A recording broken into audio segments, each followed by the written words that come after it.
I think that feels like as good a place as any. As the music was sort of dying down, we will give that a second. Mostly just because I've suddenly realised that I have pulled up none of the bits and pieces I wanted on my phone. But we'll hit the button anyway, shall we? There we go. Oh, hey, there we go. Awesome. Oh, a slightly funny angle there. Let's try that. That's better. My hair is a state because I had a shower and washed my hair before I started, which is always a really, really good start. We need the Elite League up as well because that game is ongoing, is what we needed. Let's put that there for a second. Yeah, we'll just give it another moment or two. Please remember to go share bits and pieces on your socials. Let's try and get as many people in as we can. Still very much fighting the algorithm, looking at some of the bits and pieces. But have started off today. Yesterday, in fact. New logo for the stream coming soon.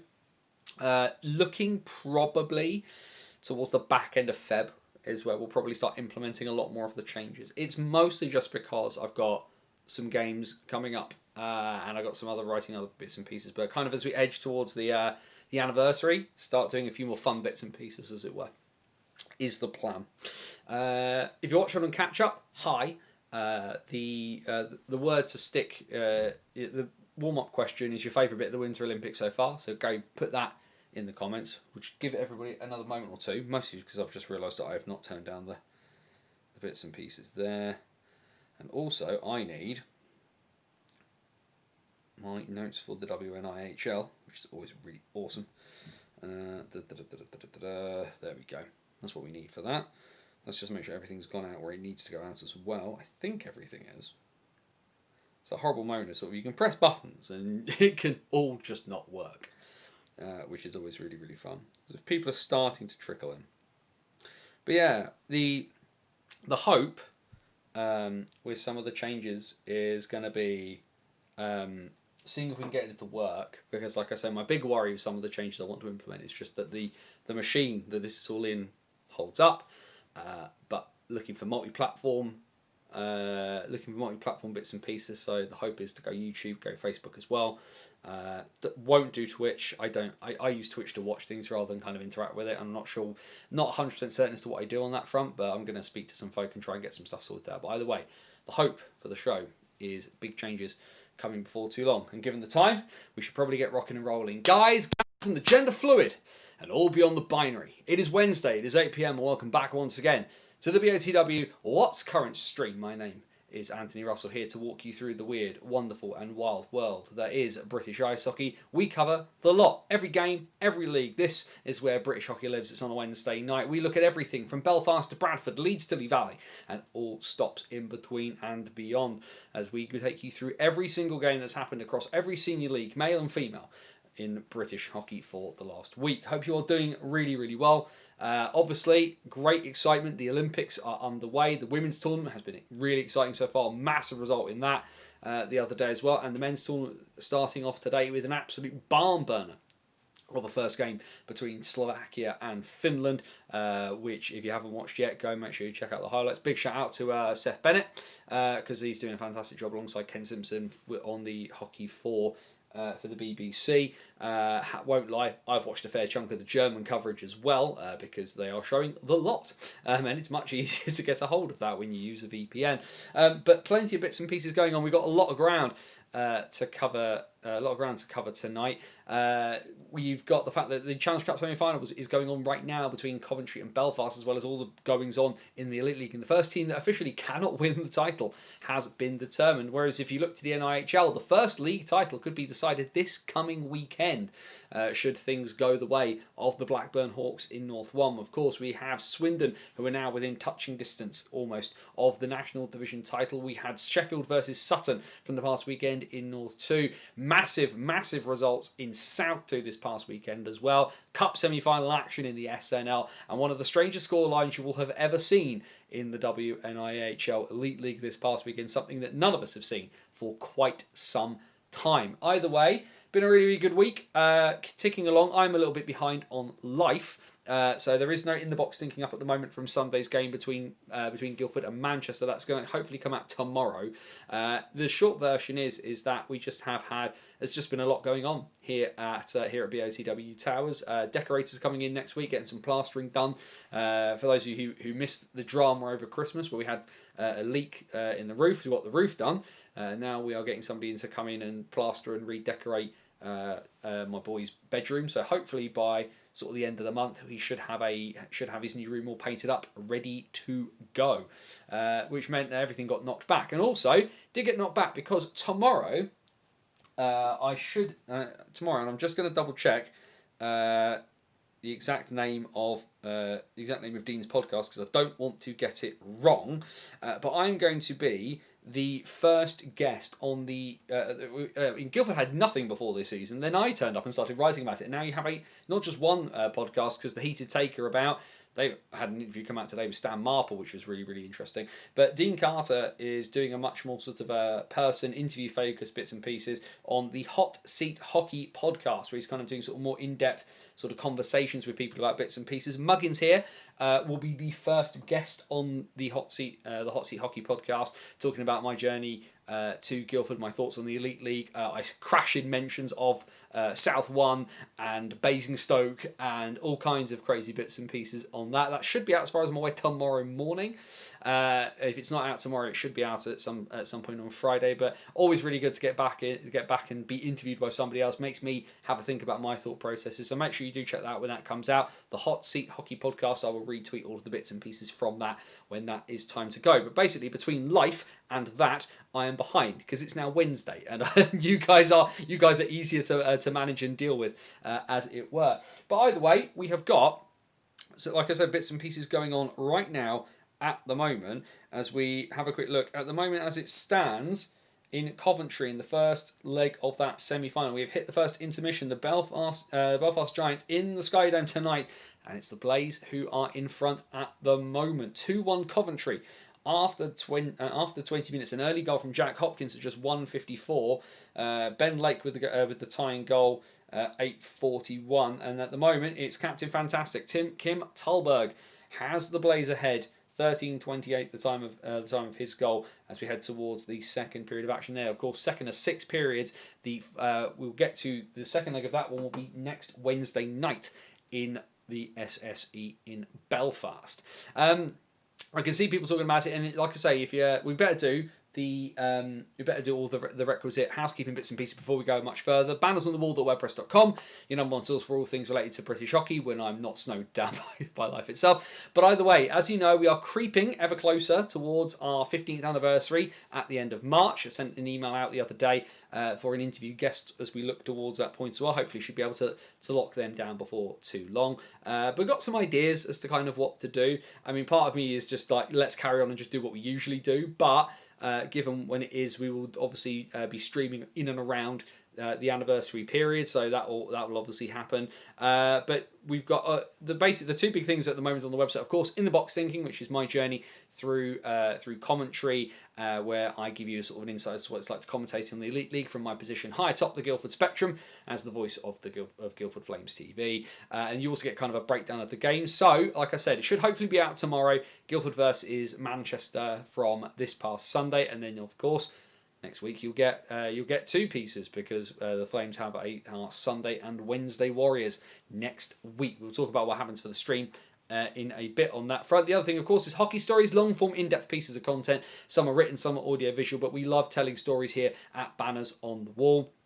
Whether it's with players from the modern day, whether it's going back into the past, plenty of stuff to check out. We go from the 19th century to the present day, behind the Iron Curtain, into war and beyond on Hockey Stories. New pieces in the works, coming soon on that front. So looking forward to bringing some more bits and pieces to you, which has just reminded me I need to send a message to somebody about one of those pieces, because I had an idea and they need to check whether the person's actually happy to talk about that. But we'll figure that one out as we go. Either way, all of that is there on the website, bannersonthewall.wordpress.com. And of course, all of the usual bits and pieces. Head down to the description of the video for the link to all of our socials. We're on X, we're on Facebook, we're on Blue Sky. There's also the link down there to our virtual busking hat over at buymeacoffee.com/BOTW, where if you like what you see, chuck a few quid in the pot, keep the lights on, keep the wheels spinning as we battle against the algorithm to get out there at the moment.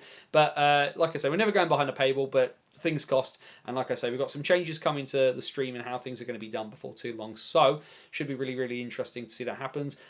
Any money that goes towards this goes back into doing it.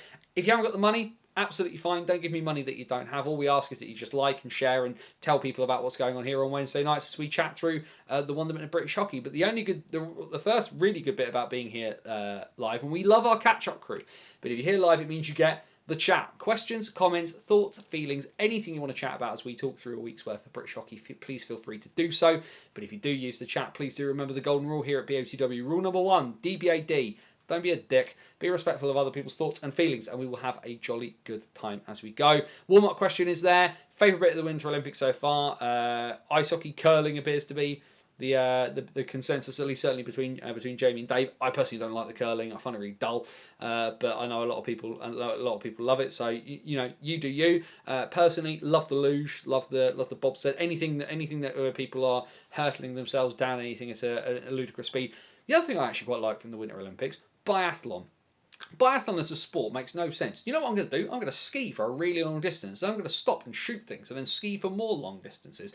But for some reason, I just really, really enjoy it. And I don't know why, but that is the way that goes at the moment. What's Dave put here in the chat? What is going on with the Blaze at the moment? They seem to have woken up in just the nick of time. Haven't they just? They got beaten just after Christmas 5-0 by Cardiff.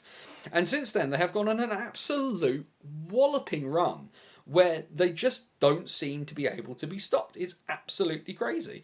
And they are obviously just on the run of their lives at the moment. They have also, as well, them and Belfast have had some fantastic games this season. Going into the game tonight, they played each other 4 times across the course of the season, of course, because Blaze and Giants are in different Challenge Cup groups. 2 wins apiece. I was at the Coventry overtime win in Belfast a couple of weeks ago. That's on the website to go check out if you want to have a bit of a read about that and my first ever match night experience across the water over the Irish Sea. But yeah, Kevin Moore hockey is brilliant. It's really entertaining. It's really fun. It's slightly chaotic, but it works. It's about just a really, really frustrating defensive game and then just trying to be as clinical as humanly possible going forward. But it works. And it works quite well against Belfast. And it's a bit of a clash of styles, but it's a clash of styles that really, really works. Certainly from an Elite League perspective, and Guildford and Nottingham, they will lose their last game on the 5th of April because I will be there, maybe. But yeah, if you look at something like Guildford and Nottingham, generally have really, really good games and have done over the last couple of years, but they're both quite similar in the way they approach things. Belfast are a machine. Coventry are all heart, all gas, no brakes with it, and so it kind of there's the clash of styles that makes a really good one, as opposed to Guildford and Nottingham where they are very, very similar and it works really, really well. So there's a lot to be said for it. I can see as well a couple of people in the chat have mentioned as well about the Slovakia's empty net goal, because of course we have had the first game of the men's tournament at the Olympics, and Slovakia beating Finland by 4-1. Juraj Slavkovsky showing up and showing out at the Olympics once again, like he did 4 years ago before he made it to the NHL. But something of a surprise result for the Slovaks in beating the Finns quite so convincingly. If you haven't seen the empty net goal, go and find the highlights of it. I'm not getting a single one of them in my five-a-side team. Touch of a mugger, the lot of them.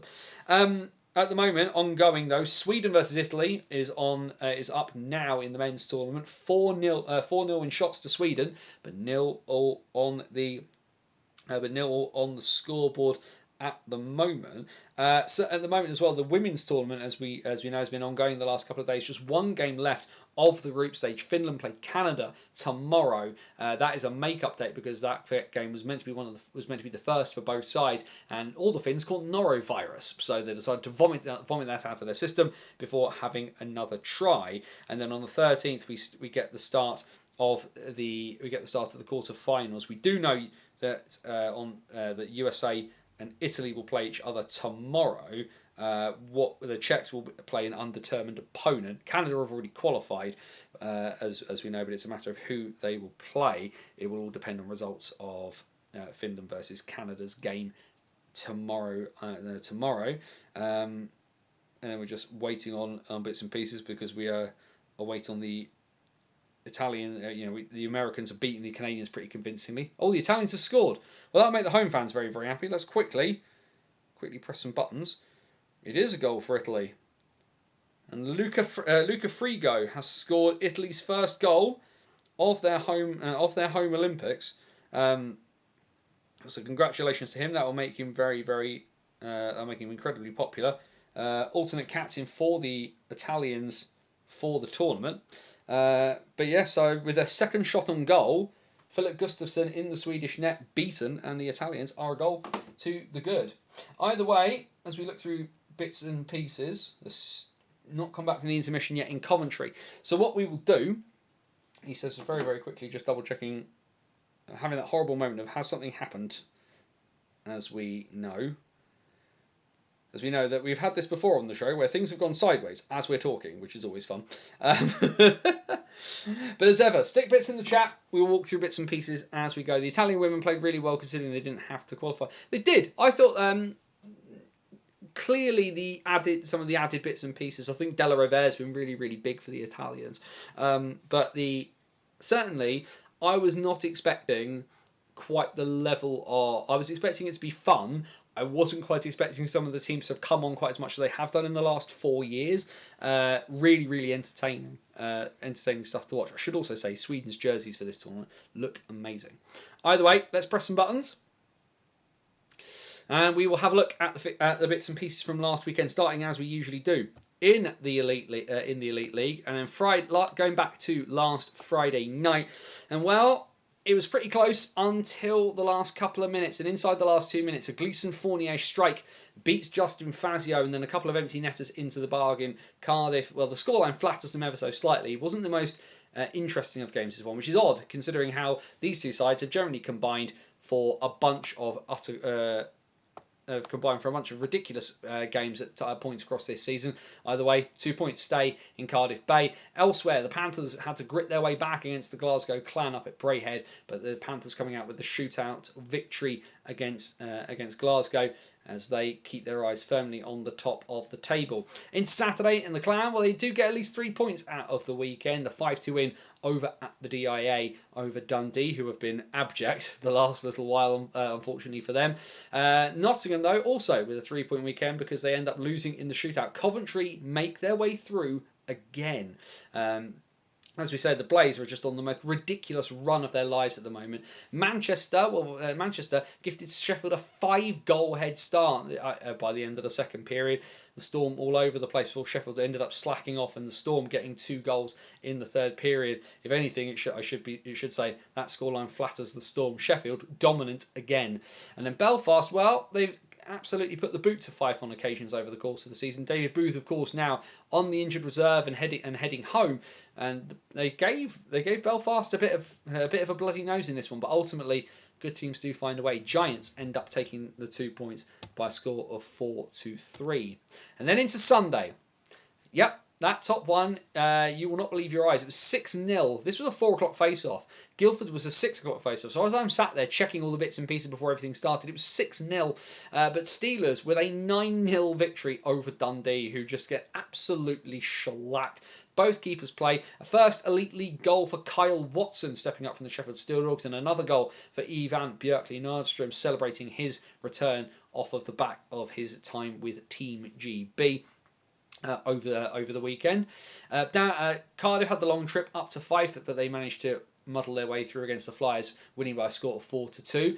And then there's Coventry and Belfast, who of course are playing right now, but this game was absolutely ridiculous. Coventry were 3-0 up at the end of the first period and 4-0 up inside 23 minutes. Belfast win in OT, having been 4-0 down.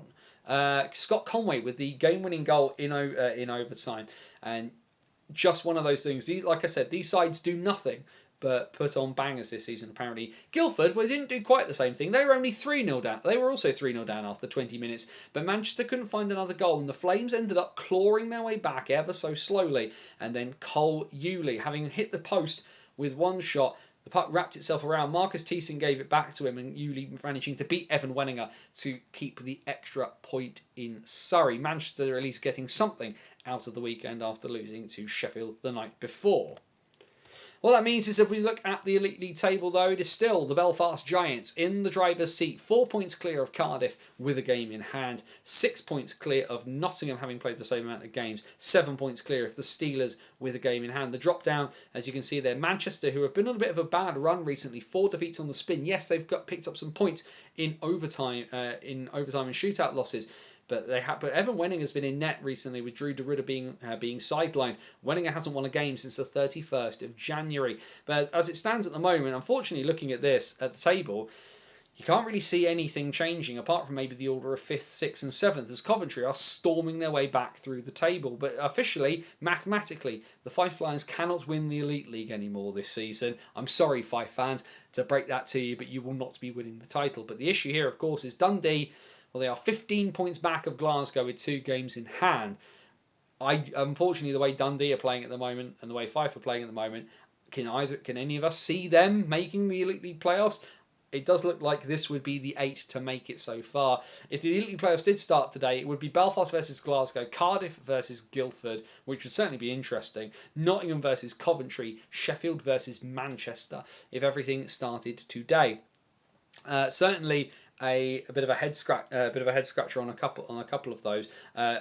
If nothing else, from a Guildford perspective, watching them every week, I do think Nottingham are a much better matchup for them, but they have got some results against Cardiff this year, so maybe it wouldn't be the worst of things. But as you can see there, Manchester, Coventry, and Guildford all very, very close to each other, of course. And Glasgow not a million miles off the pace either, but still struggling a little bit this year. Of course, Devon Sidorov announced this week as being on injured reserve. Mike Mercer joins the clan as an injury cover for him. Fife are yet to announce injury cover for David Booth. As we look at some fixtures, there's obviously tonight the Challenge Cup semi-final first leg at the Skydome between the Blaze. There we go. I'll press that button between the Blaze and the Belfast Giants. That takes us into this upcoming weekend. Just the one game on Friday up in Glasgow. The Clan take on the Manchester Storm before a full docket of fixtures for Valentine's Day. Nothing says love like ice hockey, and some pretty big games as well into this one. Cardiff versus Sheffield, Nottingham versus Belfast. Of course, 2 games there with some real say over where the title will end up. Guildford end up with a long trip up to Fife, which is going to be fun when you look at the fixtures and see who they've got the next day. Coventry take on Dundee, Manchester take on Glasgow on Saturday, and then on Sunday, Sheffield versus Coventry, Nottingham versus Belfast again, so another huge weekend, another huge game in terms of the title destination. Dundee versus Fife, and then this is where you'll find me on Sunday evening, 6 p.m. face-off at the Spectrum. We'll be live on Flames TV from about 5:55 for the Guildford Flames and the Cardiff Devils. That's right, Guildford are away in Fife on the Saturday and home on the Sunday to Cardiff. Don't you love the schedule? But then there is that one game there at the bottom. That is this coming Wednesday night. There'll be the second leg of Belfast and Coventry in the first leg of Sheffield versus Nottingham in the Challenge Cup. But in the league, that is where you'll find me, which of course means we will not be streaming next Wednesday. We'll be deferring ourselves a couple of days into the following Friday for the What's Current stream, which means we will be on Friday the 21st of February will be the next show after this one. But there, as I say, you can see there, you can join us on next Wednesday night, the 18th. Half-term hilarity to be had between the Guildford Flames and the Dundee Stars. The last time these two teams met at the Spectrum, the Flames won by 8-1, and I wasn't there. It's the only game I've missed this season. So if Guildford lose, as they have lost both times in Dundee so far this season, if they lose this, I think I might be banished from the rink.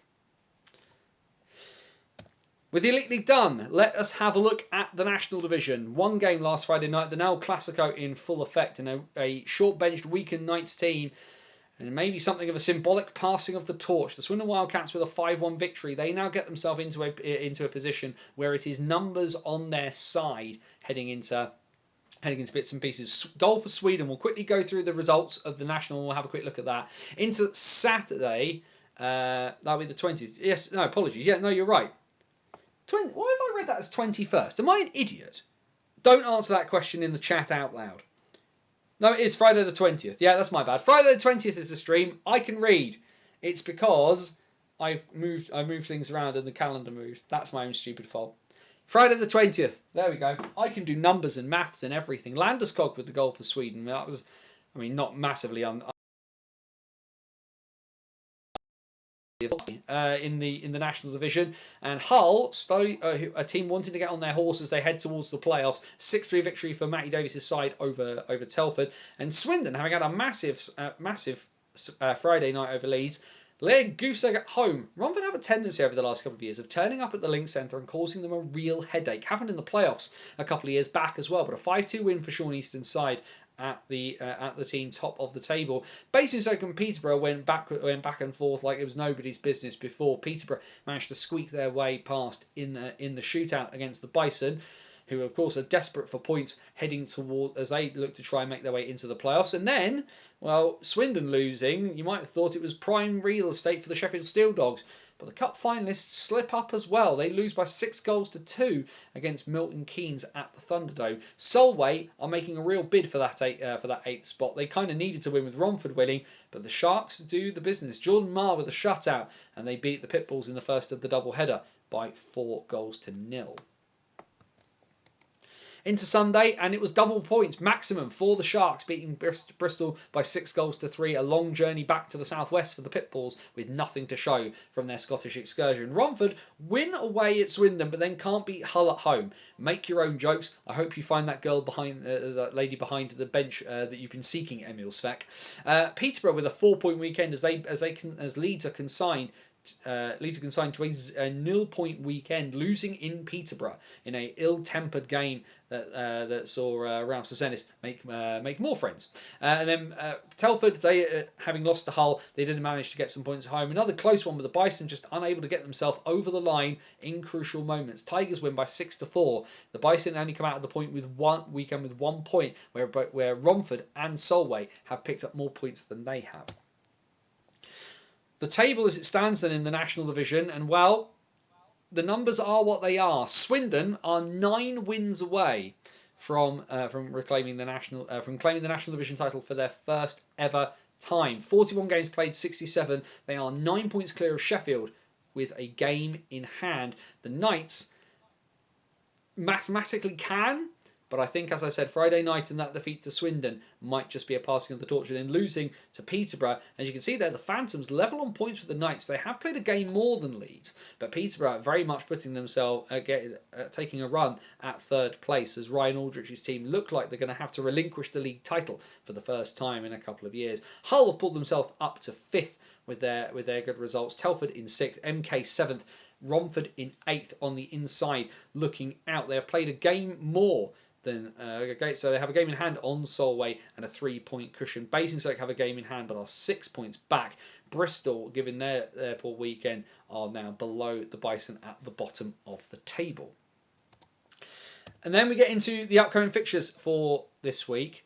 Of course, the fixture graphics of the National Division provided by the wonderful Max Van Mullen, who of course was out with GB Under-18s for their little training bits and pieces in Hungary. The word is that even though they lost to the Hungary Under-19s, Max had a smile on his face the entire time. That's what we like to see. And of course, Max does these wonderful graphics for us every week. Massively appreciative of that young man. 2 games on Friday. The Bison back at home as they take on the Hull Seahawks. The Bison, of course, have now announced that there will be a standing section in the stands, not just standing around the rink, but an actual standing section in a British ice hockey venue. Fascinated to see how this comes off and what the safety bits and pieces will be like for that.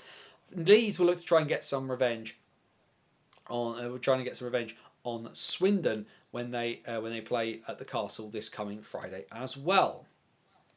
Oh no, too far. Saturday then, 5 games on the docket in a massive game at the foot of the table, looking to avoid the wooden spoon. Basingstoke, Bristol in Hampshire on Saturday night. MK take on Romford as both teams look to try and cement their place towards the bottom end of the playoffs. Sheffield versus Leeds in a pre-run of the cup final. Swindon take on Solway in a game that they will be looking to try and push home their advantage. Telford take on Peterborough. And then into Sunday, only 4 games on the docket with the extra game on the Friday. Bristol take on Sheffield in the Puppy Bowl. Hull take on MK at the World's Most versus Hull Arena. Peterborough versus Solway could be interesting as Jordan Marr once again returns to the Phantoms' home. Romford versus Leeds. at the Sapphire.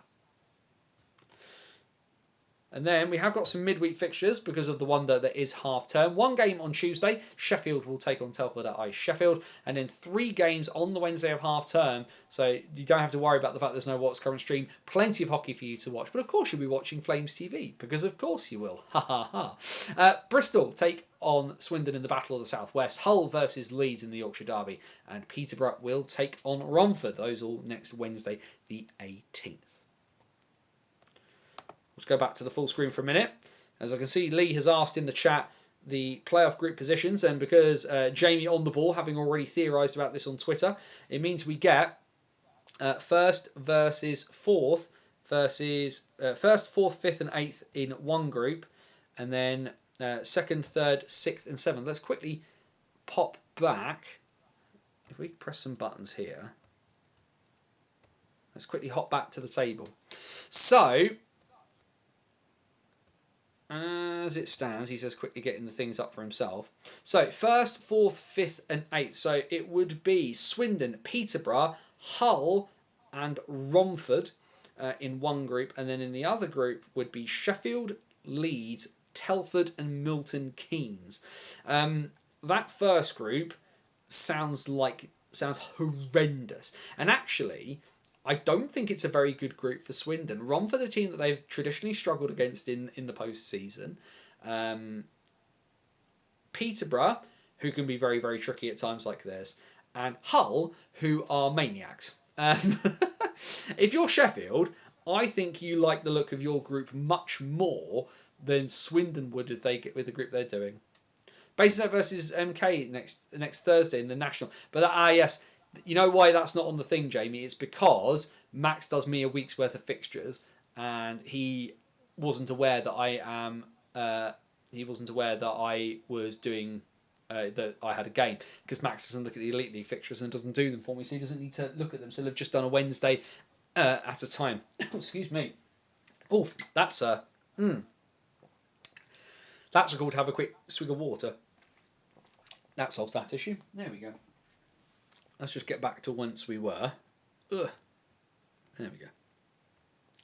And then we'll get back. Yes, thank you about that. Thank you for that, Jamie. Yes, I think I'm not looking past next Wednesday at the moment because I've got a game. So it means I have a game on Sunday, a game on Wednesday, and then a game on Saturday because Guildford's next 3 games are Sunday versus Cardiff, Wednesday versus Dundee, and then the following Saturday against Sheffield. So I've got a lot of, again, another sort of little compressed space worth of time of games that I'm obviously keeping my thoughts on at the moment. But questions, comments, thoughts, feelings, everything that you want to, anything that you want to chuck in, please do.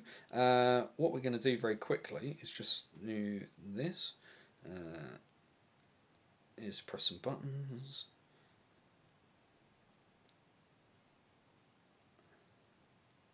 And just do that. And then also just check the news. Let's have a quick check of the scores as well, because I don't believe we've had any other goals. Still 2-1 in the second period. Shout out to Colton Sauceman getting a high sticking penalty 22 seconds into the middle frame. That's a choice. Still 1-1 between Sweden and Italy. Gabriel Landeskog from Mika Zibanejad from Eric Karlsson. That just sounds utterly terrifying.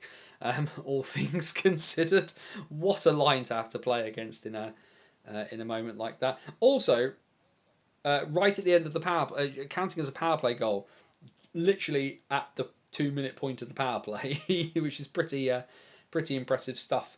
All things considered. If we press back on that, I've pressed back too far. I've been watching MKL and Hull very closely in the playoffs. Also, are the Phantoms burning out Hayden Levine? Probably. In the same way that most teams with important netminders burn them out.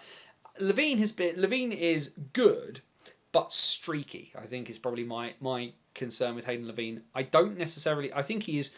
The thing with netminding is you want a great netminder, but in the grand scheme of things, your netminder needs to be good enough to win the playoffs. In British hockey, more so than they need to be absolutely world class, I think, at national division level. And I think Levine is good enough, and I think that's the big rub for the Phantoms. MK and Hull, I fear for MK. I do fear for MK. Because I mean, it's an interesting one, isn't it? Right? Adversity breeds resilience. Resilience breeds results. But can MK overcome some of their bits and pieces? I was waiting for this question, Arctus. I think you might be new to the chat, so hi, welcome. We'll talk about it momentarily. Just looking at the Olympic fixtures for tomorrow for the men. What have we got? Switzerland versus France, Czechia versus Canada, Latvia, USA, Germany, Denmark, which, as my usual Thursday night activities are not on tomorrow, I am watching that on German TV.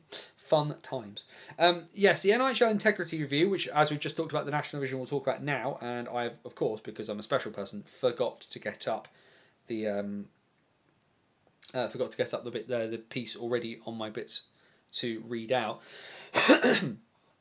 So, if you've been living under a rock, the question of the import or British classification of Leon Okonkwo-Prada of the Solway Sharks caused something of a perturbation. For those of you not familiar, I'm usually you are usually on catch up. Well, thank you for joining us live. We love our catch up crew, but always great to have some of you join us during the bits and pieces. So the short version is Leon Okonkwo-Prada was born in Chelmsford. But unfortunately, in terms of this situation, he has played no junior hockey in Great Britain. He did a lot of his junior development in Eindhoven in Holland before spending time in the Red Bull Academy in Austria and then more time in Sweden. He has multiple passports. Now, Solway signed him saying he's British. He counts as British. He should be classified as a Brit. And the question of it becomes, what happens here? Because Solway were told, and I must confess, I had conversations with people at Solway as well. He's an import, isn't he? And they said he should. They said no. It's a Liam Stewart style situation. He counts as British. The problem was that it sounds like that he doesn't, under the rules, count as British. This, of course, has then caused a problem for a couple of other places, and Bristol are the main club who have a few of these British players whose junior development in Britain was minimal and done at a very, very young age. It's also why Bristol ended up icing this weekend with quite a few guys pulled out of the lineup because they could not confirm their status under what's going on. This then led on the 7th to this piece coming out from the National Division website. The NIHL and EIH can confirm it's conducting an integrity review into British trained, non-British trained player classification and roster compliance. The review relates to the application of NIHL eligibility rules and non-British trained roster limits. NIHL has confirmation that the matter is not a IIHF transfer/ITC issue. The review is therefore focused on British trained or non-British trained classification and NIHL roster compliance. Now, there are some roster rules, of course, for those of you unfamiliar. Teams are allowed to ice 4 non-British trained players. So that is a player who has to be British trained under NIHL rules, you have to have 16 months within the of ice hockey within the jurisdiction of either EIH, SIH, all of those lovely bits and pieces. Sweden go 2-1 up. Not hugely surprised by that. Mont Forsling putting the Swedes in front against the Italians. NIHL has implemented interim measures, which they don't mention what those are, while the review is completed, including evidence gathering and a fixture-by-fixture audit of match sheets. The league will conclude the review as quickly as possible and will communicate the outcome, including any competition remedies and or disciplinary actions in line with NIHL rules of competition. NIHL will not be providing ongoing commentary while the review is live. Fair. But remains committed to a fair, consistent and transparent process that protects the integrity of the competition. Now, there are a few things that immediately leap to mind when it comes to this. Firstly, why are we having to do this in the middle of the season? Why, when registering these players, is that conversation not being had between the entity registering them and the clubs? Now, I can appreciate it is the club's duty to check these things, right? EIH make the rules, and under NIHL management, they govern the rules. It is up to the clubs to understand the rules. But again, the whole point of a governing body is to govern. If they say we want to register this player, and this is the reason why we're doing it, the club should be checking the rules. But EIH needs to enforce them. This is the sort of thing that could have been done at registration point. before registration point, in fact. And the fact they have to do it in the middle of the season does look somewhat problematic. Now, of course, like we said, the Bristol game sheet missing quite a few notable names, notably both Smethan brothers and Max Wigfield. But we will obviously see what happens off of the basis of this. The fact they're not giving us ongoing commentary, that's entirely reasonable and the most professional thing they could have done. But it doesn't look good that the fact that midway through the season we need to go through these bits and pieces, because ultimately, is it a mistake, or has somebody deliberately misled the NIHL about the registration eligibility of their players? Because ultimately, people can make mistakes, right? And there can be a misunderstanding of the rules, and if you can prove that, that's absolutely fine. If a team has deliberately misled the league as to the bits and pieces regarding the eligibility of players, if it is deliberately misleading, they should be smacked with a points penalty for every single game they played those players. And I would have no issue with that. And if that took the team right at the top of the table to the bottom of the table, then so be it. Because ultimately, you need to have the rules, you need to enforce them properly, and you need to figure out what happens here. Now, I suspect interim measures would include not icing while investigation ongoing. Yeah, probably. Should have probably said what those are. I think if they were to say, we want to be transparent, we're making interim measures. What are the interim measures? Pay no attention to the man behind the curtain.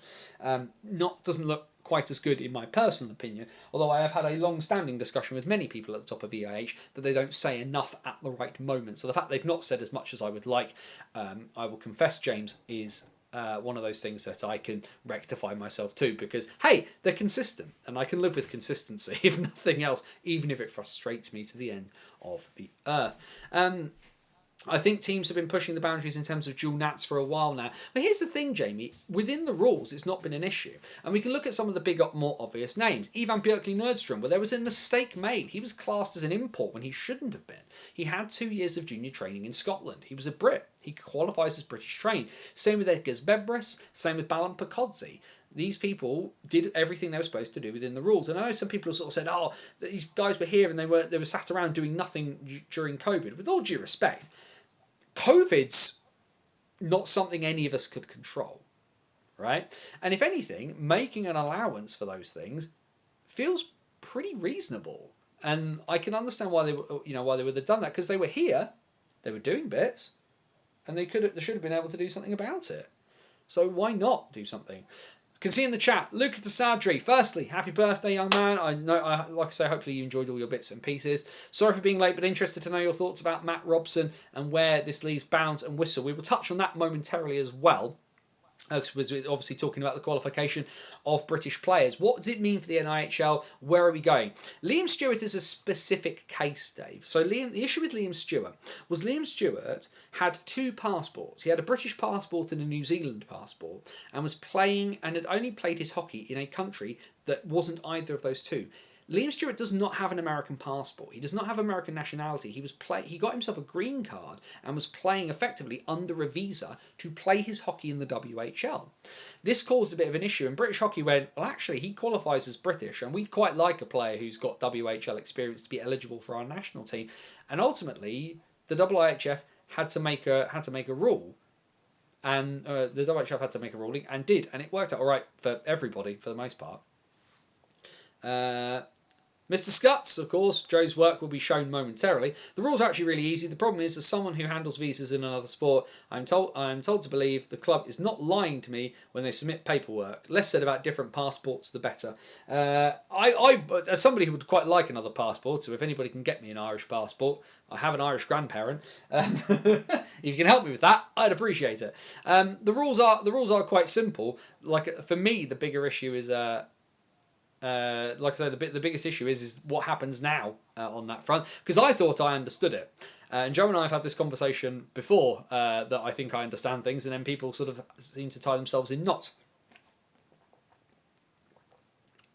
As Joe says, we're told, if the people doing these things, which isn't Joe. Joe is a statistician. For when it comes to hockey, the people doing these things should check stuff. Passports are what they are. the rule is simple. British trained means British trained. If they don't qualify, that should be that. And then Luca, of course, has brought up the thing, built up Matt Robson, because, of course, what happens off the back of this? Because the rule is more than likely now going to change. They will have to find some sort of solution to take the national division through to the end of the season, and then it will very much be looked at. As we're staring down the barrel of 5 imports and that extra import coming into the national next season anyway, will we move to a model that a lot of other countries have which is rather than being British trained, is about being British. If you have a passport, you are British and you count as such, which will then, of course, have a knock-on effect in a bunch of different places. The Elite League obviously make their own rules, but you do wonder about how they will respond if the leagues below them in the NIHL move to your passport's what matters now, not where you were trained element of such things. That does, of course, open up a door for potentially for a lot of people for a step towards towards the Super League in terms of an increase in imported players. It's a system that's going to need to be managed, and IHUK are going to have to do a lot of head scratching over the summer. And of course, there becomes the impact on the national team. Matt Robson, the netminder for the Coventry Blaze, now eligible to play for Team GB, as he has been over here for long enough. He has a British passport, and he is good to go. Luke has asked the question, of course, of what happens with Bounds and Whistle. Well, Ben Bounds has said that this is more than likely going to be his last year playing for GB, and given his performances in net for Cardiff this season, you would assume that it will once again be a battle between him and Jackson Whistle. Throwing Matt Robson in for the sake of throwing in Matt Robson is not necessarily the best of ideas, but let's take it as read that Bounds is stepping away from GB after the World Championships this year. Jackson Whistle is closer to the end of his career than the beginning, and goalies get injured. For me, having Matt Robson as a stopgap between the ready to play now and the next generation, I don't necessarily think is a terrible idea, providing it is planned out in a proper, sensible way. We clearly saw from the European Cup of Nations and GB winning their bronze medal in Edinburgh. Great for hockey in Scotland to have the GB national team there. Of course, they've had the women's teams in Dumfries, they've had the junior teams in Dumfries, but getting GB into a different part of Scotland is really, really good. Shout out to GB. Please come to the south of England, because Milton Keynes, despite what people tell me, Milton Keynes is not in the south. But what it means for Bounds and Whistle, not much, Luca, in my personal feeling. It actually means a lot maybe for people like you, like Tyler Delabatouche, like Harry Thomas, like Max Van Mullen, like Alfie Blakely, like Lucas Bryan, who's probably the one more on the cusp of those bits and pieces. Because for me, having Matt Robson play for GB isn't in and of itself a bad idea. If Matt Robson was to go through the rigmarole of getting himself accredited to be able to play for Great Britain, he should be eligible to play for Great Britain if that's what he so desires. But for me, the issue is to how to use Matt Robson to make the next generation better and ready for when they are needed to be called upon. Because Matt Robson, again, is he's not the oldest guy, but he's not the youngest guy. And ultimately, I think there needs to be a decision made as to how Matt Robson is being used, because within a couple of years, both Bounds and Whistle will be gone. And for me, Matt Robson should be there to basically impart every bit of wisdom and knowledge into some of these younger British goalies who will be more than capable in the years to come. And I'm not talking, there's obviously a few guys here now, but we're looking down the pipe at some of these even younger goalies, and Oscar Minton is a good example of that. But Ben Clark-Leach on Saturday, on the Saturday, won his Team GB debut against Poland, and the next day played for Swindon Wildcats 2 in the third tier of British hockey, which sounds bonkers because it is. The glut of talent at Swindon means he's not anywhere else. But ultimately now, if I'm an elite league team, if I am Guildford or Coventry or Manchester or Glasgow or Dundee or Fife, I would be ringing Ben Clark-Leach now and going, what are your plans for next year? Because ultimately, it happened with Bounds, right?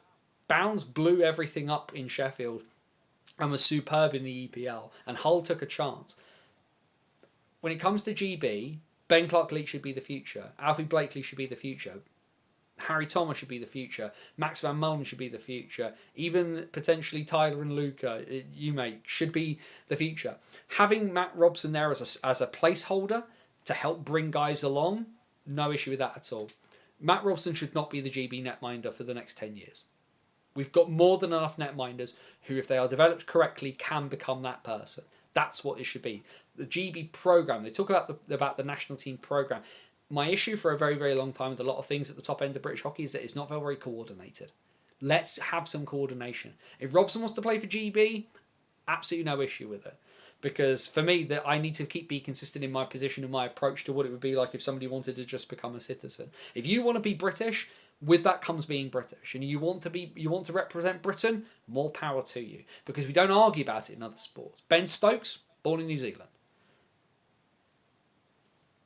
Like, we can't argue with it. I'm a fan of Welsh rugby. God love him. Talupe Faletau is not a name you find in the valleys for the most part. Sounds like Brit players getting pushed out by Americans with Brit relatives. So many important essays in the national pushing out James and Crow. Have we had it confirmed that James has pushed out, or did he choose to go? Because I've not heard either way on that front, I must confess. Speaking of Matt Robson, what is happening in the Sky Dome? Very quickly. It also would have helped if I pressed the right button and wasn't still looking at that. 2-2 in the Sky Dome. Giants have tied things up just before the halfway mark. Scott Conway doing the business again against the Coventry Blaze. That is telling me that the coat I ordered for my son has been delivered whilst we've been talking. That is also very, very helpful. Just had the message as well from Dean. The first episode of the Hot Seat Hockey podcast featuring Muggins here will be out tomorrow. There we go.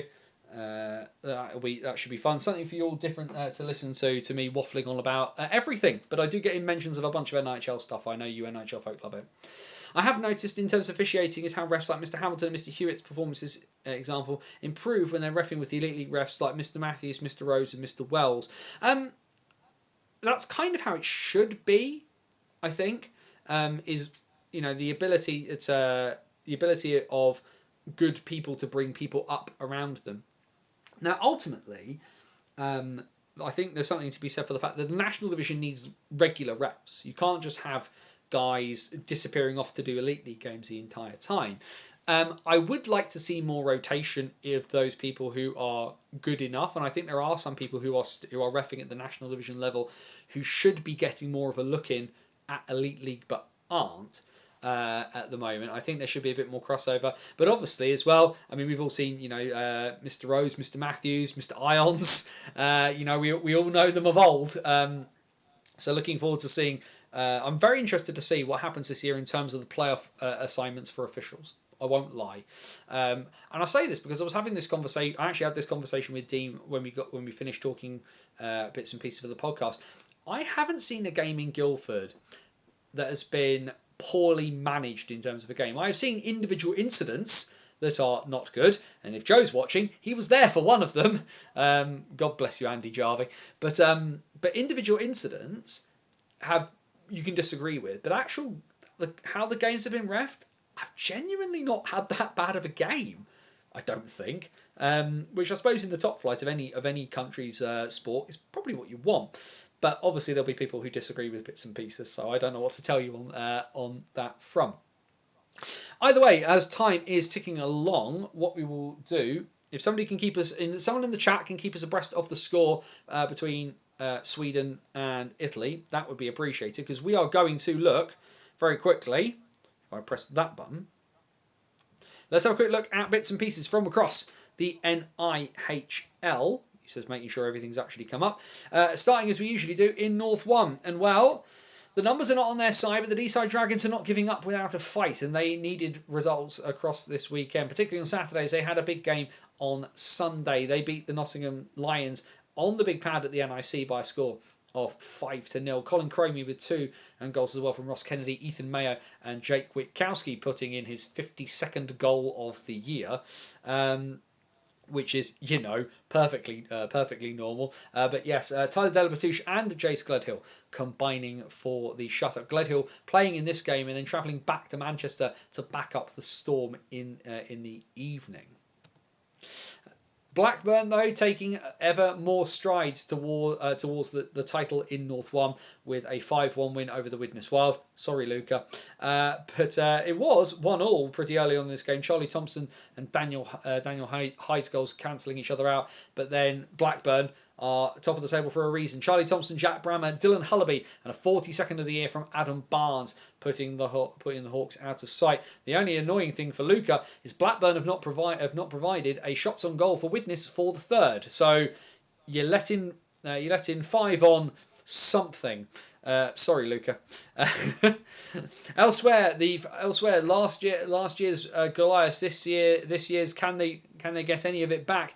Billingham Stars get a win on the road against the Leeds Knights. Goals galore at the Castle on Saturday night. An 8-4 win for Billingham on that one. That was actually quite a much closer shot count than you would have anticipated.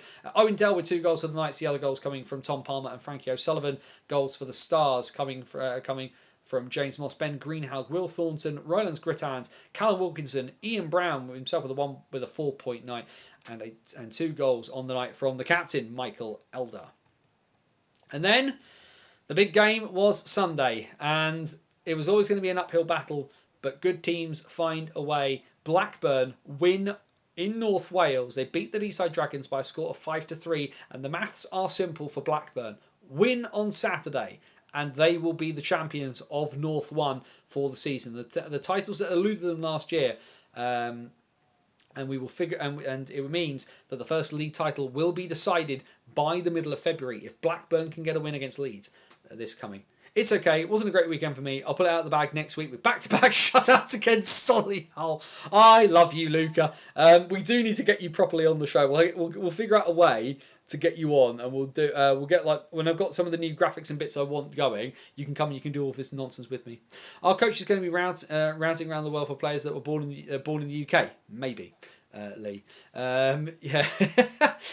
This is the great bit. If you aren't looking at the chat, it's Joe Scutts, the EIH's statistician, asking Luca for the shot count. It's the most British hockey thing. Also, very British hockey. Adam Keefe's post-game interview from Sunday against Coventry with the background of Public Skate. One of my favourite things I've seen for quite some time.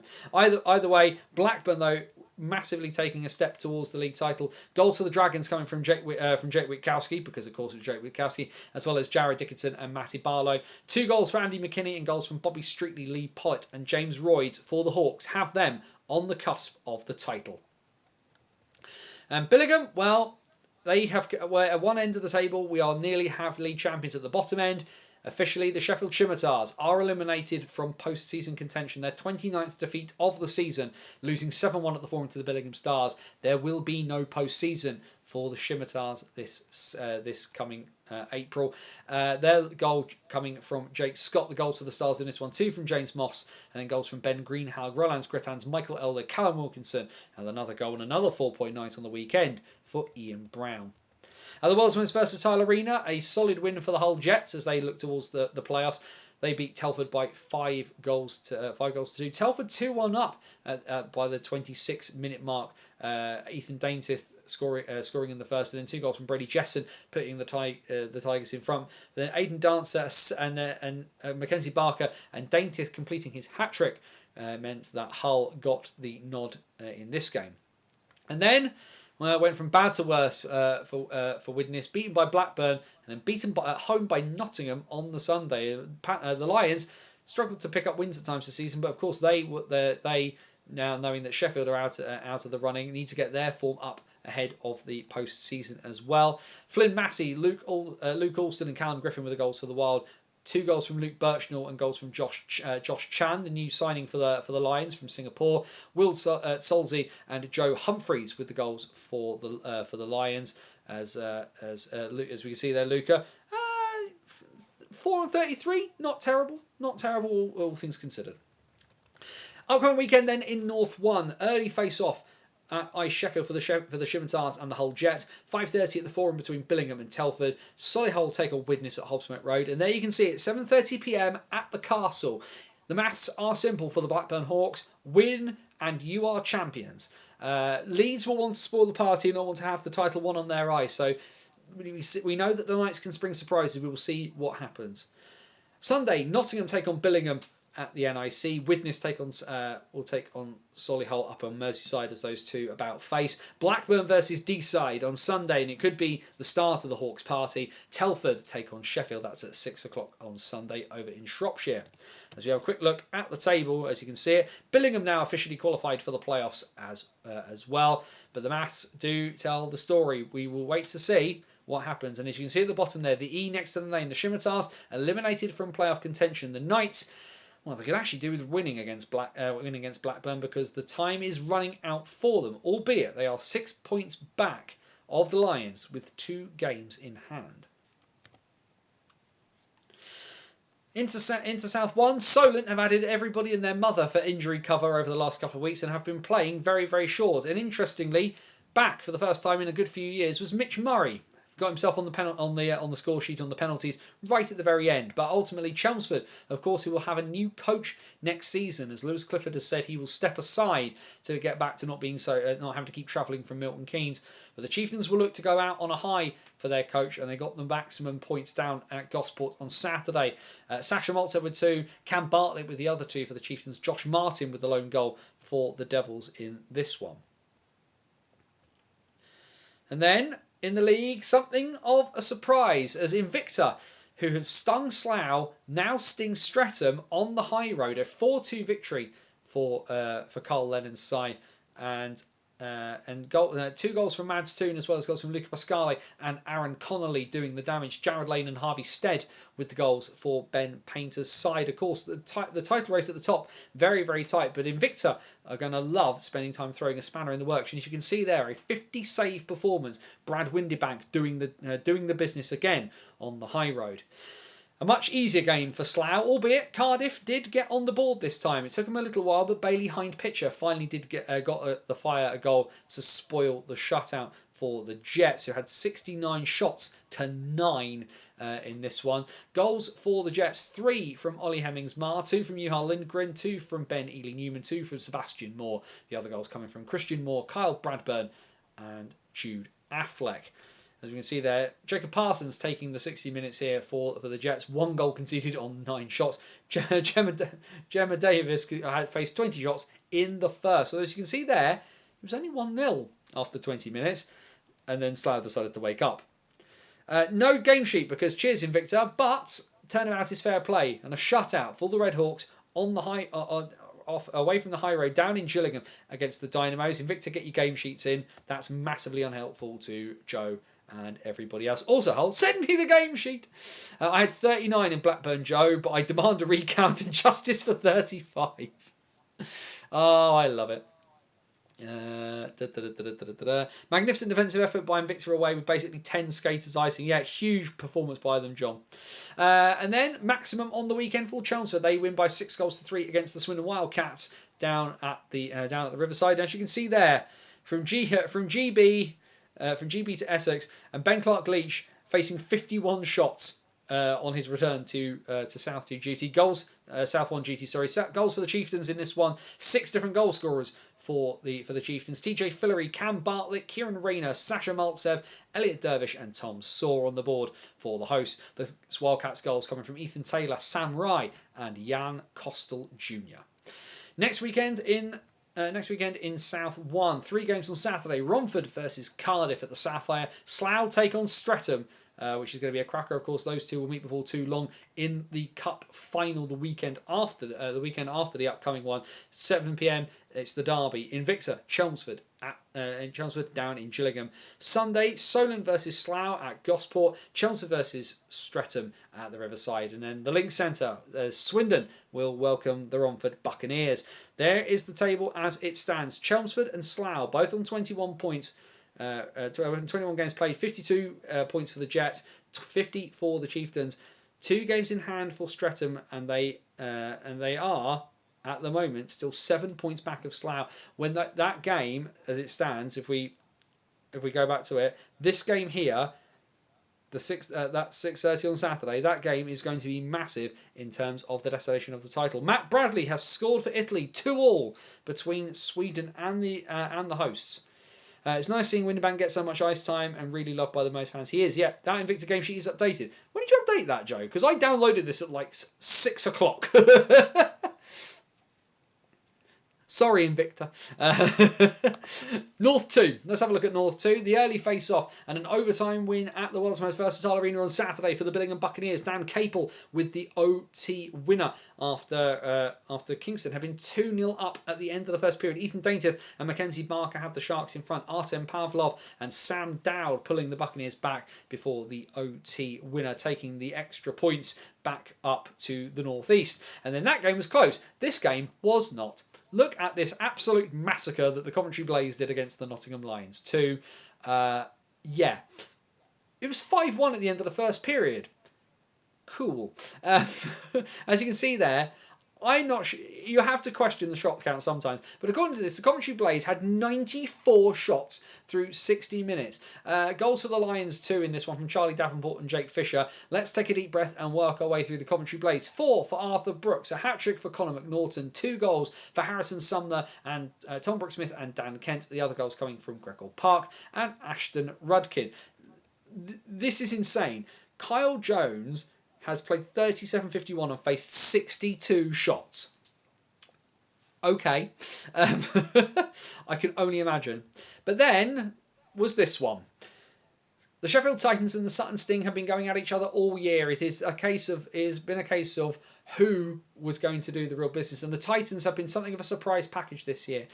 But the Sting, who bounced the Titans from the Cup, are now very much in the driver's seat for the league title. And a 4-3 Sutton win at Ice Sheffield really puts them in the box seat as it stands for the North 2 title. Titans goals from Harry Illingworth, Tom Humphreys and Ocean Phillips. The goals for the Sting coming from Morgan Glasby, Joe Colton, Connor Medley and Elliot Meadows. A huge, huge win for the Sting.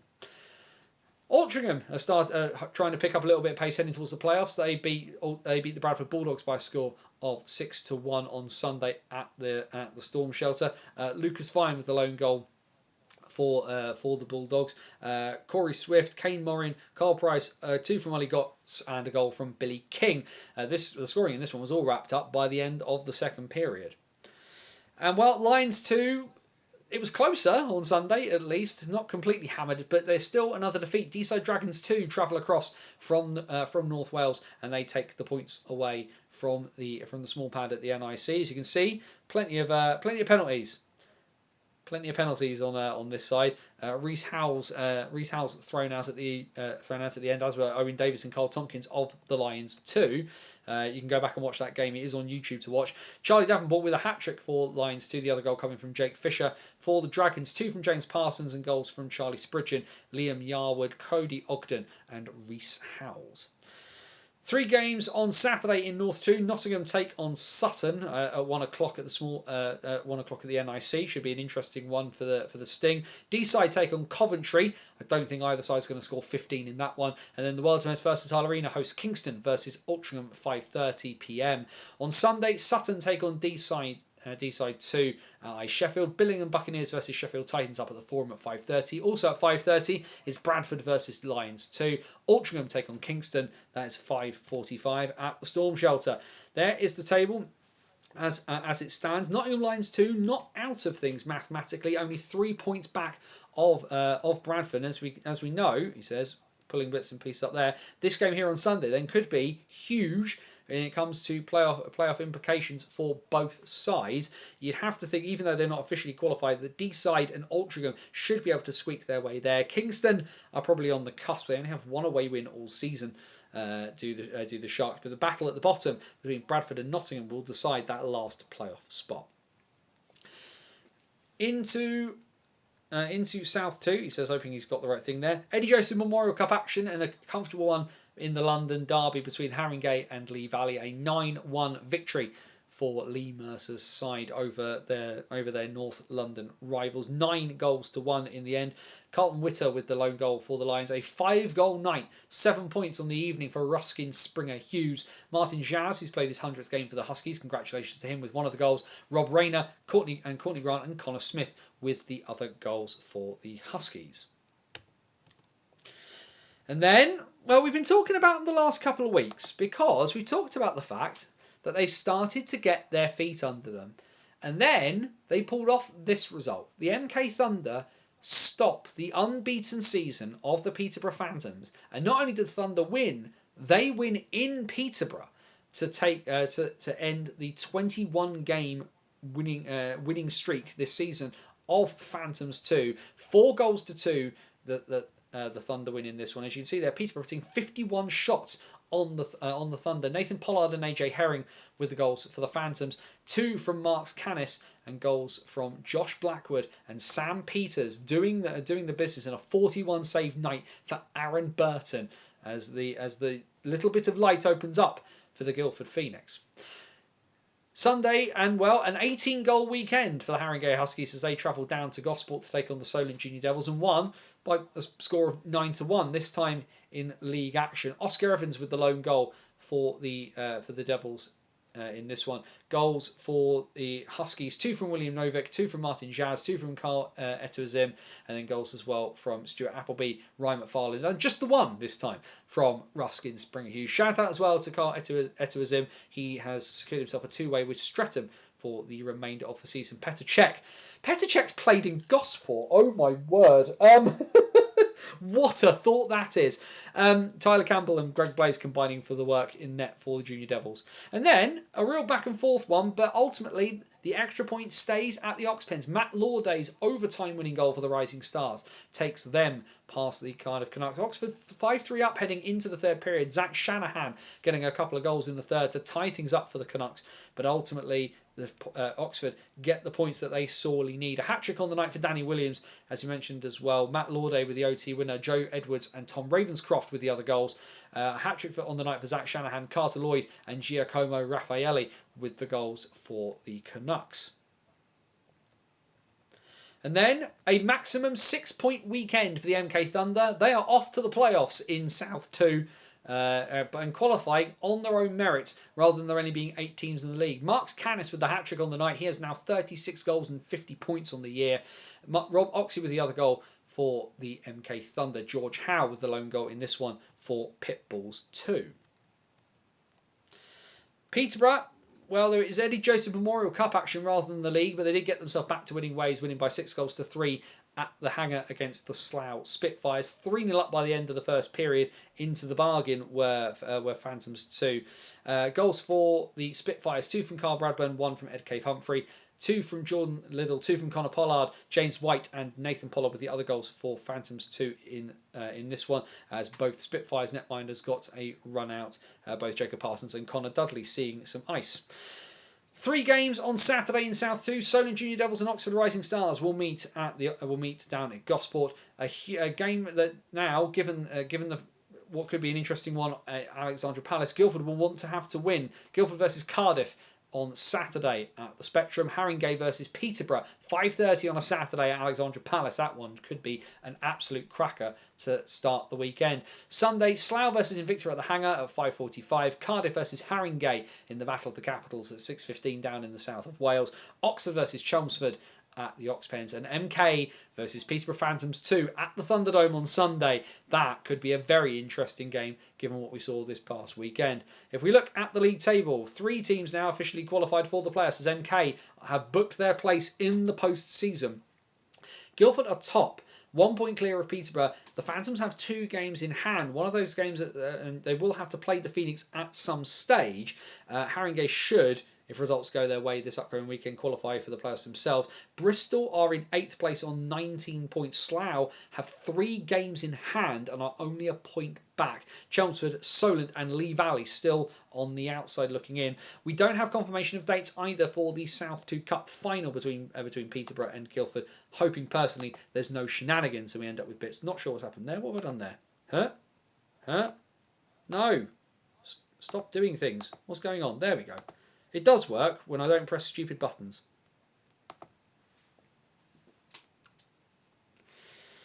Commentary 3-2 ahead. About 7 when it got sent. About 7. There we go, Joe. That would explain why it wasn't there at 6 o'clock. I did it before my dinner came out and then played with my son. Richard Robinson in the chat, father of Xander Robinson of the MK Thunder. Never heard as much noise from such a small group of fans as I heard from the final whistle of Thunder and Phantoms.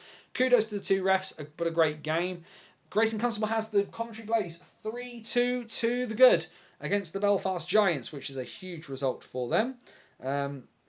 As things stand at the moment, they will want to take any advantage that they can get heading into the second leg next Wednesday against Belfast in Belfast. That's Constable from Clements from Mismash is that commentary plays goal. Just double checking what we've got in the Olympic bits and pieces. 2-2 as we know. Nothing extra happening at the moment. Matt Bradley from Dustin Gaisley from Thomas Larkin for that second goal for the Italians, just 37 seconds into the middle frame. Wow, fair play Thunder. That's all you can say, Dave, isn't it? The Thunder, like I said, it took the Thunder a while to really find their feet, but they really have done. You have to wonder what sort of surprise they could spring in South 2. Not, of course, as we know, Rule 2 of BOTW. Rule 1 is DBAD. Rule 2, never count out the Invicta Mustangs. That result for the Thunder was very well received at the Thunderdome on Saturday night. Big improvement from the Thunder. Great to see the Thunder winning games. As you said, Jamie, really, really impressive. And like I say, now that they appear to have really found their level and found the way to get the wheels turning at this level as well. Really, really pleased for Will Fry and everybody at the Thunder. What we'll do, we do need to have a quick look as well at the Scottish National League, because it was a big weekend. Lots of stuff happening in both the league and the cup up in Scotland. Saturday's results all in the league, and our friends at Kilmarnock, Sweden ahead 33 shots to 4. But yes, our friends at Kilmarnock still not managed to find a way to get themselves some points. A heavy defeat at the Galleon as they lose by 13 goals to 2 to the Edinburgh Capitals, who continue their charge towards the Scottish National League title. A bad defeat at home for Kirkcaldy as well. They lose by 4 goals to 1 against the Paisley Pirates. And then a solid win for Aberdeen at home against Solway. They beat the Sharks by 8 goals to 2. The table as it stands in the SNL, though, that big win for Edinburgh does keep them in the driver's seat. 41 points from 23 games. 2 points clear of Dundee with a game in hand. 2 games in hand on Whitley, and 3 points clear as well. It's still it looks like it is heading towards a 3-horse race. Even with Paisley's win, they still have played 27 games to Whitley's 25. Kirkcaldy, Aberdeen, North Ayr and Solway still very much in the playoffs. Our friends from Kilmarnock, as you can see there, they have hit 40 goals for the season, but their goal difference is minus 241. 23 games played, 23 defeats.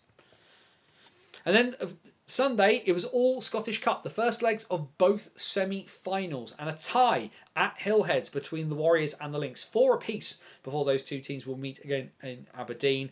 And then a surprise defeat for the Capitals. They lose 6-5 to the Dundee Rockets, meaning those two teams will head back to the DIA. And the Rockets, the reigning league champions, will have that 1-goal advantage. Although, as we've seen from Edinburgh, the one thing the Capitals do not struggle to do is score goals. It'll be very, very interesting. And you know, whichever combination of a final we get, it's certainly going to be exciting come the end of the SNL season.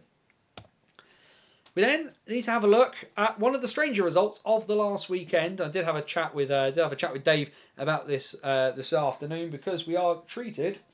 Apologies, something on the floor that's bugging up my feet. Sorry, just going to get rid of that. It's really starting to. There we go. Let's get rid of that. There we go. But yes, either way, as you can see there from Sunday, we'll talk about Saturday in a minute. But Sunday, yes, we still have draws in the WNIHL in the Elite League. 0 after 60 minutes between the Streatham Storm and the Bristol Huskies at the base of the table. A game that both teams really probably could have done with winning, so they decided not to do either, or even score, which is crazy, all things considered. As you can see there, though, a big weekend for the Queen Bees. Not only did they beat Solihull by 5 goals to 1, but they end up with Whitley Bay losing to Guildford, and the Lightning doing the Queen Bees a real solid. Let me just pull up my notes, of course. Andrew Day you providing some notes for me. And of course, if you enjoyed the box scores from the NIHL, remember to head over to nihlstats.wordpress.com, where Joe makes those on the weekly basis, so you can keep tabs on all things from the NIHL. Whitley Bay 1, Guildford 4, Margot Sire and Isabella Zidzinska with the goals for the Lightning. Steph Towns with the lone goal for the Beacons in that one. Queen Bees wise, goals from Abigail Stewart, Catherine Gale, Ellie Wallace, Rebecca Voslinski and Louise Adams. The lone goal for the league champions coming from Talia Didson Wright. But as it says here, 0-0, double shutout for the Storm and the Huskies. The table as it stands in at the moment, the Queen Bees there at the top, a game in hand and 2 points clear of Solihull, and 2 games in hand and 2 points clear of Whitley Bay. Guildford, though, with that win, crawling themselves potentially into the title discussion. They have 14 points from 11. And then at the bottom there, as you can see, Streatham now on 5 points, Bristol now on 3. No fixtures last weekend in 1 North. The Kingston Diamonds still top of the table in North 1. There are some fixtures in North 1 this upcoming weekend. Solway take on the Caledonian Steel Queens on Saturday in the Scottish Derby. Kingston take on Widnes on Sunday. Also on Sunday, Nottingham versus Sheffield in the derby between the Vipers and the Shadows. Games South 1, a couple of games in South 1 from the weekend. Chelmsford 3, MK 3. Irina Neradova with 2 goals. Brittany Stoneman with 1 for the Cobras. Hannah Meshertorova and Elizabeth Archer and Ruby Allen with the goals for the Falcons as they split the points there. And the other game, also 3-3 between Storm 2 and the Cambridge Kodiaks. Andrew has no record of the Storm goal scorers, but the goals for the Kodiaks, 2 from Julia Mabry and 1 from Josie Milton. As things stand in South 1, Top Cats still top of the table. They have a 6-point cushion over the Fire Bees in second and 7 points over the Kodiaks in third. And that was an important result for the Storm. It gets them an extra point. They're now tied with the Falcons on 3 points, trying to avoid the wooden spoon. 2 games this weekend in South 1. Cambridge Kodiaks versus the Fire Bees on Saturday night at 6:55. Streatham versus MK Falcons is on the high road at 6:45. 1 game in North 2 Valerie, as you can see, pretty one-sided, unfortunately. Shutout at home were the Telford Wrekin Raiders. They lose by 14 goals to 0 against Kingston Diamonds 2. Hat-tricks for Susanna Pearson and Carla Clark and Melissa Veal. Isabella Oswin with 2 goals, and in goals as well from Erica Proud, Caitlin Payton and Sonia Bryce. Whitley Bay Beacons 2, though, however, still top of the table. They have 21 points, a 7-point cushion over Diamonds 2. When it comes to that. Just the 1 game in North 2 Valerie this upcoming weekend. Leeds Roses will take on Telford. That's at 6:35 at the Castle. South 2 Valerie, that games from Saturday. A 2-1 win for the Oxford Midnight Stars over the Haringey Greyhounds. Jodie West Actual and Sophie Gallen with the goals for Oxford. Caitlin Trudell with the lone Greyhounds market in that one. And then a good win on the road for the Cardiff Comets. They won by 3-1 over at the Riverside against the Chelmsford Pythons. Zinnia Quilter with the Pythons' lone goal. Comets win thanks to goals from Jordan Phipps, Amy Cannon and Liz Shackley. The Greyhounds, despite their loss, still top of the table. They have a 1-point advantage over the Midnight Stars, but plenty of teams catching up in their wake. At the moment, the table is Greyhounds on 16 points, Stars on 15, Slough Sirens on 14, and the Cardiff Comets on 12 in South Valerie. So a very, very close division. No fixtures in South 2 Valerie this weekend. Just having a quick look because the bits and pieces don't quite match up. For some reason, it doesn't mention the game from North 2 Elizabeth on the graphic for some reason, but there was a game in North 2 Elizabeth. A 7-0 win for the Nottingham Vipers on the road against Kingston Diamonds 3. 4 goals on the night for Quinn Tarling, as well as goals from Liv Bolt, Alicia Harper and Evelyn Walker. There are games in North 2 Elizabeth this weekend. Caledonia Steel Queen Bees versus Nottingham Vipers is 2:30 on Saturday. Leeds Thorns versus Kingston Diamonds at 4 p.m. South 2 Elizabeth with a couple of fixtures this past weekend, and a win on the road for MK Falcons 2. They beat Bristol Huskies 2 by 4-1. Caitlin Barraclough with 2 goals. Freya Poole and Zoya Malik with the other goals for the Falcons. Emily Parfitt with Bristol's lone goal on this one. And then a strong win on the road for the Coventry Phoenix as they look to try and chase down the Invicta Dynamics at the top of the table. They win by 8-1 over at Lee Valley against the Vampires. Alice Rothney with 2 goals, and in goals as well from Lucy Farestved, Janel Stuthheit, Barbara McInnes, Calypso Selekayats and Nicola Blower. Jenna Hutchison with the lone goal for Lee Valley in this one. As we said, Dynamics top of the table, 20 points for them. The Phoenix are on 16 points, so still looking to try and catch up. And then the games, there are some games this weekend in South to Elizabeth. Cambridge Kodiaks B versus Bristol Huskies 2 on Saturday, and then on Sunday Coventry versus MK. Invicta back in action. They take on the Lee Valley Vampires in Gillingham. Under 16s North, quite a few games actually this weekend in the Under 16s North, and a good win up in the North East for the Deeside Dragons. They beat Billingham by 3 goals to 1. We don't have scorers for that. We do have scorers from the games the next day. Manchester with a big win in the battle across the Pennines. They beat Leeds by 2 goals to 1. Emi Kerarainen with both Manchester goals. Martha Bland with the lone tally for the Junior Knights. Less of a close game up at Hillhead. Whitley Bay demolishing Caledonia Iron Maidens by 15 goals to 1. Mara Phillips with the lone goal for the Scottish side. For the Beacons under 16s, Rebecca Goldring with 4. Evie May Tyndall with 4. 4 for Emily Duffy into the bargain as well. Holly Smith and Miley Fraser with the other goals. 1 unknown goal scorer in that game.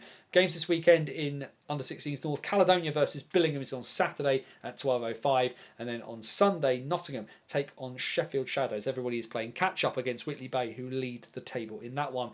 And then lastly, the last division, Under 16s South, and a win on the road for the Bristol Huskies Puppies. Misha McBean's hat-trick powering Bristol to their win over Chelmsford. Nina Reeves with the other goal for Bristol in that one. The Chelmsford goals coming from Casey Beeson and Freya Price. And then the lone game on Sunday, a big win on the road for the Ice Bees. 6-0 they win in the Link Centre against the Swindon Top Kittens. Sky Wheeler with 2 goals. Sophia Fajic, Grace Riley, Malaya Yannicka and Amelia Strachan-Jones with the goals for the Ice Bees in that one. Just the one fixture this weekend in the Under 16 South. Bristol will host Chelmsford. That's a 5 p.m. face-off at Bristol this coming Saturday.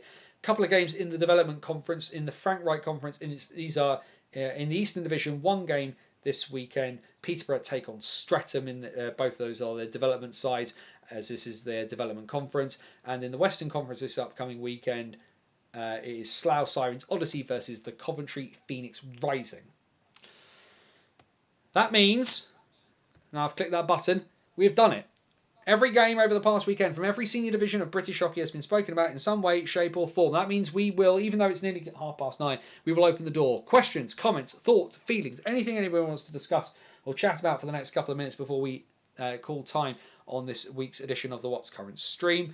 Then let's talk about it now. Olympics, you want to talk about it? NHL, you want to talk about it? Throw open the door. Get your bits and pieces in now. Let's have a chat before we finish off, as we have gone through every single game of the last week across Britain. As you're getting those bits and pieces in the chat, a reminder, and I will get the date right this time. Next Friday, the 20th of February, will be the next What's Current stream, because next Wednesday you can catch me on Guildford Flames TV for the Guildford Flames against the Dundee Stars. And then you can, of course, listen to my ramblings. I'll be the first guest on the Hot Seat Hockey podcast with Dean Carter, the new Flames-focused interview podcast. That should be coming out at some point tomorrow morning. You can listen to me witter on. I will retweet the bits and pieces, but do go check out what Dean is doing. I missed off a Frank Wright Conference result from the weekend. Bristol 3, Slough Sirens Odyssey 9. All fun and games in the Frank Wright. As it stands. So for those of you unfamiliar, the Frank Wright Conference is developmental sides for women's hockey. There's a Western Conference and an Eastern Conference. No surprises, Bristol are in the West. But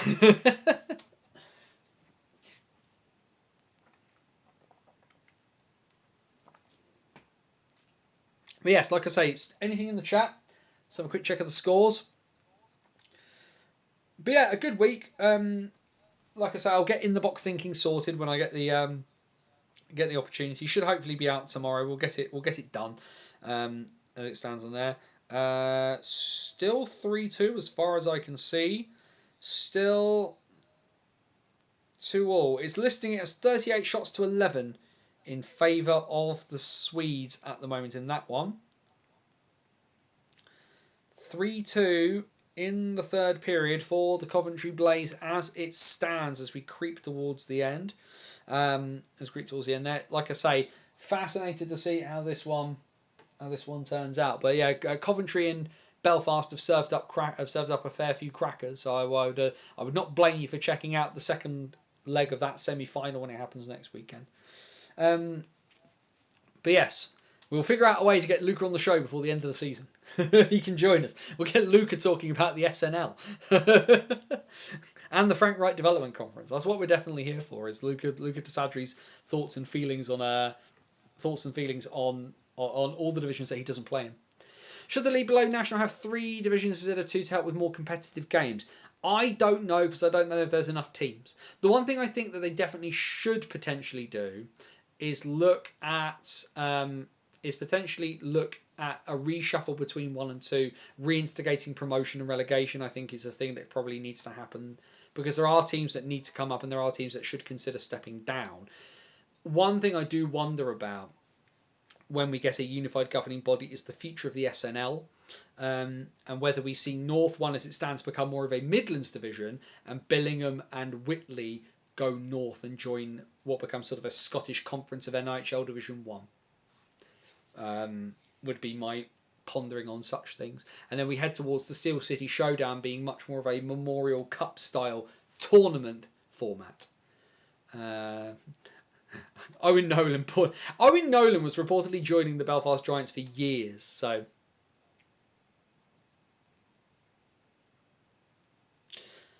will Brit Train goals be pushed out? I hate to see Brits losing their slot. Will Brit Train be getting pushed out? This is probably more about the change of bits and pieces, isn't it? Sorry, Dave. I hate to see Brits losing their slots to players who have never played in the juniors, and I think they will find a way to do something with it. And maybe maybe potentially you go for the national. Maybe you go 4 imports. You grandfather in any players that were already Brit trained, but any new sort of like reclassified players. Maybe you do like a 4 import and a 1 reclassified player. Maybe something like that. I don't know. There's got to be a way to do it, and there's also got to be a way that won't make them fall foul of like competition law, so somebody doesn't get sued. But there will be ways. There will be a solution to this, and it will be a solution that does not please everybody. I'm pretty certain of that. But ultimately, we do need to give them the opportunity to see how this plays out. I think is the only thing I can say about that. So we're just double checking. Any other news? Not that I can immediately see. But no, I genuinely think they will figure out something to do to stop the potential sort of flooding of bits and pieces. What I'm interested to see is what happens with like I say, what happens at the Elite League if the NIHL changes the rules on British trained. Interesting as well to see that the National Ball Hockey League in America, the sort of top level of ball hockey over there, have just announced WNIHL, well-known British hockey personage Faye Andrews has been announced as their head of the Department of Player Safety, which is pretty awesome. I know Faye has been spending a lot more time over there doing such bits and pieces. So congratulations to Faye on her appointment. I know she's very heavily invested a lot of time in ball hockey over the years, as well as on ice bits and pieces. So congrats to her on that appointment. We do like Faye. We interviewed Faye a really good long chunk ago when she was doing more on ice officiating over here. But awesome news for her on that front.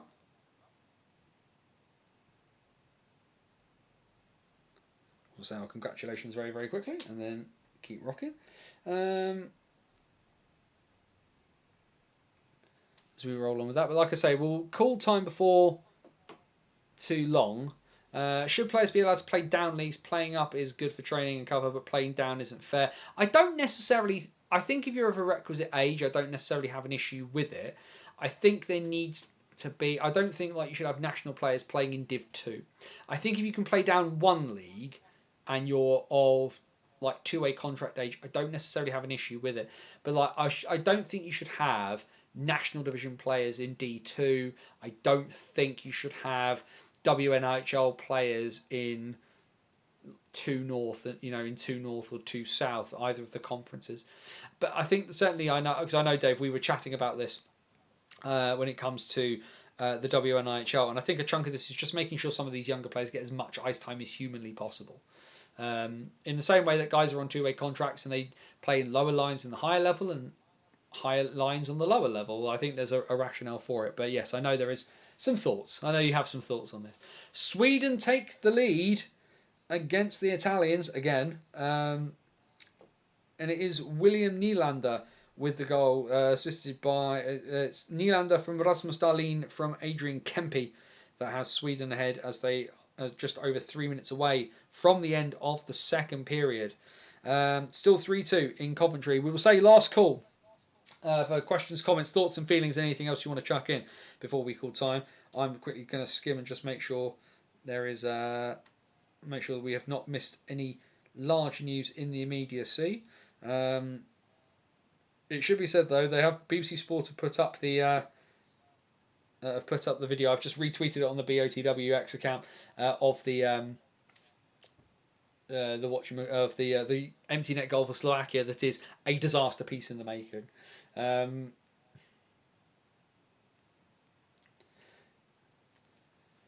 yes, like I say, lots of great games this weekend. Like Blackburn, Blackburn can secure the title. Huge games in a bunch of different divisions as it stands. Should be really, really fascinating stuff going forward. Of course, like we saw, a big weekend for the Queen Bees, a double shutout in the WNIHL. That 4-4 game between Whitley and Aberdeen, sort of a cracking game there, and as well as Dundee and Edinburgh running each other close, and of course a great weekend as well for Team GB in the European Cup of Nations, getting 2 wins on the weekend. A lot of new players blooded in. First GB goals for Jack Hopkins, for Finn Braden, Ben Clark-Leach getting a start. Dominic Jagler getting called up to back up Ben Clark-Leach into the bargain. Plenty of good stories. Bailey Harewood scoring again for Team GB. Liam Kirk doing Liam Kirk things, which is what we love. There's a lot of great, and the thing is, of course, it's lots of people sort of woken up to some of these players in the NIHL that some of us have been screaming about for quite a while. So vastly excited to see what happens with there. And of course, the great thing is that we get to see them every week. Won't be on next week, Anthony, live as I'm out with my trans girlfriend for dinner, celebrating a big milestone for me. Have a good week. Good for you, Jamie. Great to see you living your truth and doing what you do, my dude. So rock and or roll, whichever you prefer. Do one then the other. Trying to do both together, very hard. I think we will need to call it there as time is ticking on. But have a good one, everybody. We'll call it there. Bannersonthewall.wordpress.com, your number one source for all things related to British hockey. In the box thinking fit coming when I get it finished. Apologies for it being late. Life in being an adult on that front. But of course, you've got all of this season's In the Box thinking as I give you a unique insight into what it's like to commentate from high above the Guildford spectrum as we look at what it is to be a commentator in the Elite League and give you a breakdown of every Guildford Flames game that I get to commentate on. You've got Running with the Herd, you've got Banners on the Road, you've got a bunch of stuff there, all of those things to check out, alongside Hockey Stories, our long-form in-depth series where we look at stories from across the weird and wonderful world of hockey. We go from the 19th century to the present day, behind the Iron Curtain, into war and beyond. Plenty more coming from that one as we creep towards, we are about a month and a half away from our 15th anniversary of BOTW. But like I say, plenty of stuff to catch up with over on the website, bannersonthewall.wordpress.com. Otherwise, as well, like I say, head down into the description. There's the links to all of our socials. We're on X. We're on Facebook. We are on Blue Sky. There's also the link down there as well for 3D Lee. If you like 3D hockey printed things like the sign or the puck, you can get those by clicking on the link down there as well. Also, you'll find down there is the link to our virtual busking hat over at buymeacoffee.com/BOTW. Never going behind a paywall, but things cost money, and like I say, going to be making some changes to the stream before the end of the season. So, like I say, if you want to help keep the lights on and keep the wheels spinning, chuck us some money. If you don't have the money, please don't spend money on me if you can't afford to. All we ask is that you do share out the bits and pieces that we do, and of course get people to join us here on Wednesday nights, the only live show that covers every division, that covers every senior division, male and female, across the entirety of Great Britain, every game, every league, where British hockey lives. It is here on the What's Current stream, where the next episode will be not this coming Wednesday, because I'll be commentating, but it'll be next Friday night, Friday the 20th of February, 8 p.m. We will make sure that all the socials are up to date for you. Thanks again, everybody, for joining us. Make sure you enjoy the Olympics and all the great hockey that's going to be there. The women's final is a week tomorrow. Men's final is a week on Sunday. Plenty of hockey to go out and enjoy and do bits and pieces with before that point. Let's all keep enjoying it. We are climbing over close. Hopefully, some of you got your playoff tickets, even though you had to hold your nose at the prices. There isn't long left of the 25-26 season. Let's enjoy it while we can. Be happy. And if you can't be happy, then wherever you are, please do everything you can to please be safe. As my friend Scotty Watts would say, take care of yourself and somebody else. For bannersonthewall.wordpress.com, this is Anthony Russell saying stay safe. And so long till next time.